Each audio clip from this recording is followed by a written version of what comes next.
ya dejó de ser metafórico cuando decimos la justicia de los sordos. Porque la justicia se hace la sorda cuando se trata de investigar a los poderosos, pero es muy rápida cuando tiene que protegerlos. Nuestra justicia se resume en pocas palabras. Que es ciega a la igualdad, que es sorda ante la verdad y que es muy servil al poder de turno. Así se resume la justicia argentina.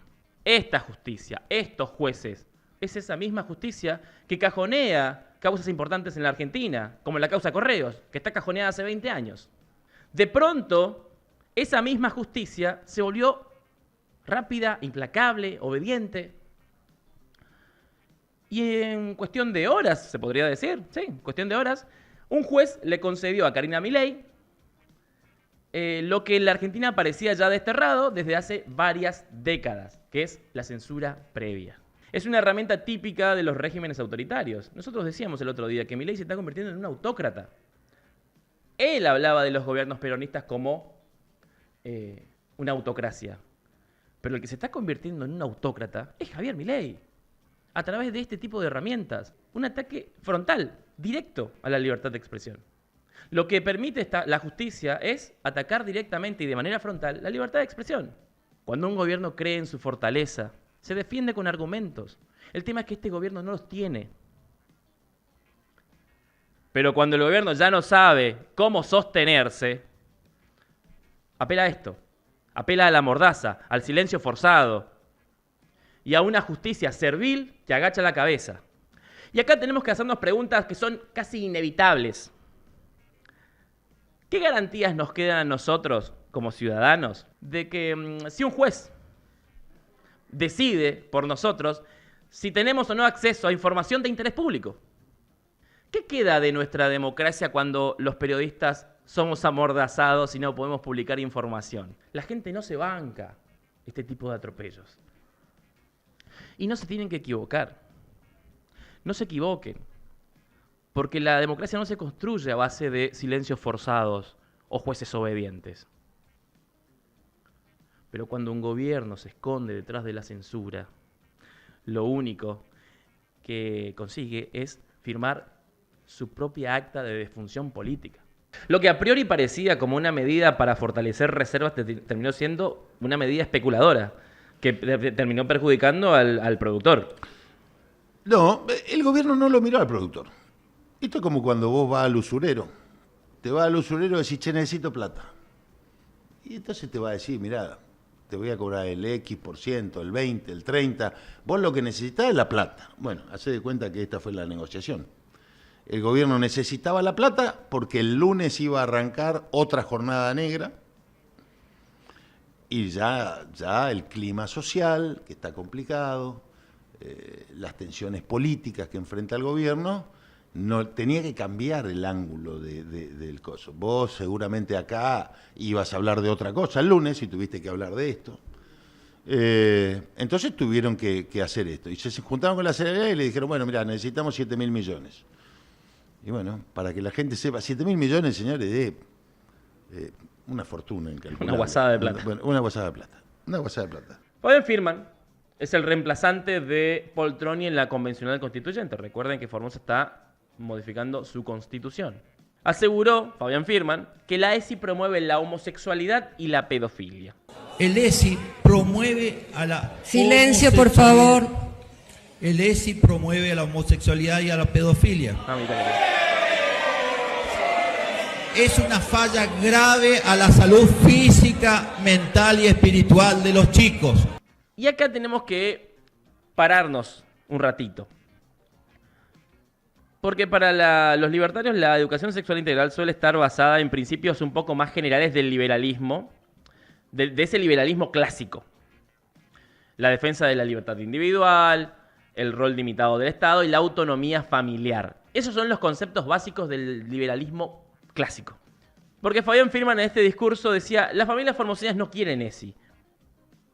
Y yo te puedo asegurar que muchas familias sí quieren que sus hijos tengan educación sexual integral en las escuelas. Hay otras que quizás no. Y está bien y es respetable. Pero confunden los libertarios libertad con desinformación. ¿Por qué digo que lo confunden? Porque los libertarios suelen argumentar que la ESI es una intromisión del Estado en la educación de los niños y niñas y que los padres deben tener la libertad de decidir cómo y cuándo se habla de sexualidad a sus niños, a sus hijos. Y el gran temor que le tienen los libertarios a la ESI es lo ideológico, porque ellos lo llevan hacia ese carril. La ESI no impone maneras de pensar, sino que también lo que hace es visibilizar realidades que existen en una sociedad que es, o que está inmersa, mejor dicho, en una diversidad sexual, en familias que no son tradicionales, identidades trans, y te enseña a respetarlas. No hay verdadera libertad si no tenés acceso a la información, si no hay igualdad en el acceso, si no hay protección ante las violencias. Y omiten que la ESI cumple una función clave como política pública. Como una política pública de prevención de abusos, de embarazos no deseados, de enfermedades, de discriminación. Y previene daños reales. Niños que aprenden a reconocer situaciones de abuso, chicas que pueden acceder a información sobre anticoncepción, adolescentes que entienden lo que significa consentimiento. Negarse a todo esto en defensa de la pseudo libertad también es negligencia moral. Hay una frase que cada vez que pierde la derecha en Argentina empieza a sonar con más frecuencia y dicen: hay que ponerle un límite al voto. No puede ser que cualquiera vote en la Argentina. Y cuando dicen cualquiera, no se refieren a sí mismos. Se refieren al pobre. Al argentino pobre. Al marginal. Hacen mención con esa frase al que no vota como ellos. Hoy esos argentinos no se los dice gorilas, pero les dicen argentinos de bien. Y otra vez, después de la elección del domingo, vemos el fantasma del voto calificado dando vueltas por el aire. Ahora disfrazado de sensatez, de república, de orden. Y ese mensaje lo traen los mismos de siempre. Esos paladines de la moral que, por tener título universitario, por tener aires de superioridad moral, creen que el voto vale más si lo emite alguien que pueda pagar una prepaga. Y estos, o estas personas de bien, los argentinos de bien, se autoproclaman ellos mismos como los dueños de la verdad en la Argentina en este momento.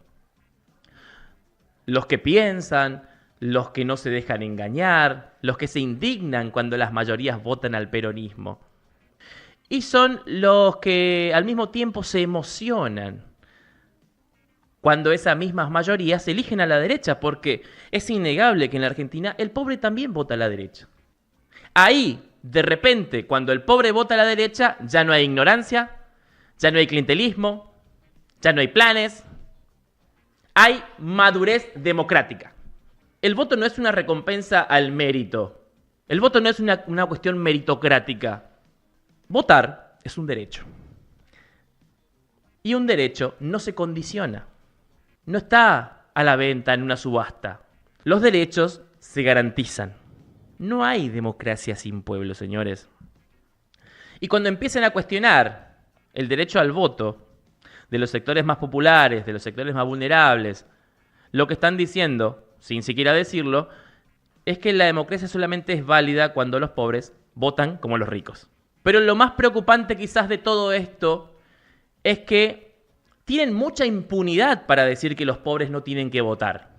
Hablan de república, pero desprecian al pueblo. ¿Y saben por qué hacen todo esto? Porque odian al pueblo. Porque tienen desprecio de clases. Y eso ya no lo pueden disimular.